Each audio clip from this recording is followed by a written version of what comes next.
Warning signs must be placed on doors, warning employees of the electrical dangers as well as indicating that only authorized workers are permitted into these rooms. Do not overload electrical circuits. Minimize or eliminate the use of multi-outlet power strips. When power strips are necessary, the safety office of the facility or a licensed electrician must approve their use. Replacing fuses or circuit breakers with overloading devices that trip at a higher current than specified is a dangerous practice, as is replacing overloading devices with a conductor.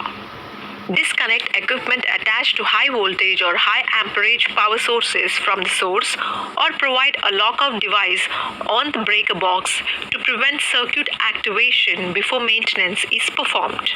Because electrical devices can generate sparks, do not use them near flammable or volatile gases or liquids.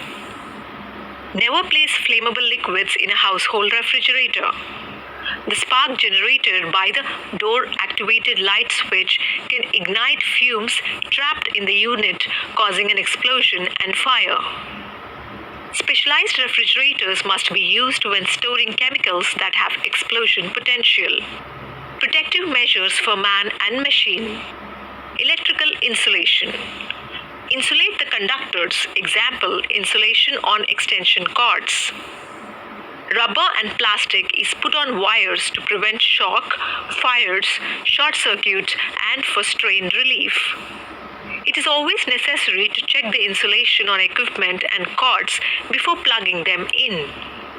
Remember, even the smallest defect will allow leakage. Elevate the conductors, example, overhead power lines. Wires are often elevated by the power company. It's always necessary to check the location of overhead lines before you begin work each day.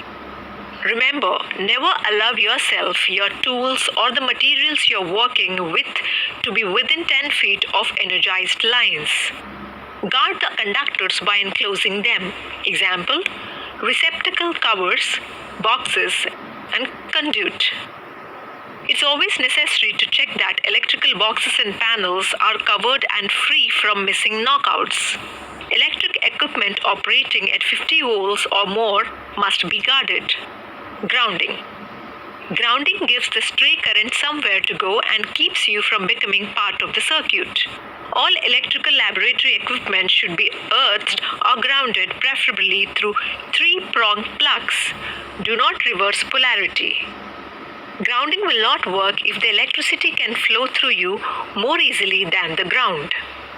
This can happen when your tool doesn't have a ground pin, you're working in wet locations, you're touching a metal object. If you do, the electrical fields within the motor are always energized.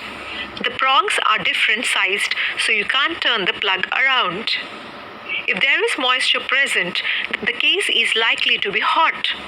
Even with double insulated tools, you still could get a shock. What must be grounded? All circuits and extension cords, all non-current carrying metal parts, portable and semi-portable tools and equipment unless double insulated, circuit interruption. A. Circuit breakers and fuses. Protect the building and equipment from heat buildup. Use circuit breakers and fuses to prevent shock. B. Ground fault circuit interrupter, GFCI. We can be safer by automatically shutting off the flow of electricity in the event of leakage, overload, or short circuit. GFCI is the only device that will protect the worker from shock and electrocution. All temporary circuits are required to have GFCI protection, or equipment and cords must be included in an assured equipment grounding conductor program. Extension cords and cables. An extension cord is a temporary circuit. It must be in good shape without splices. It can't be secured with staples, nails, or bare wire. It must be protected from damage. They must have a ground pin. They should regularly be inspected and pulled from service if defective.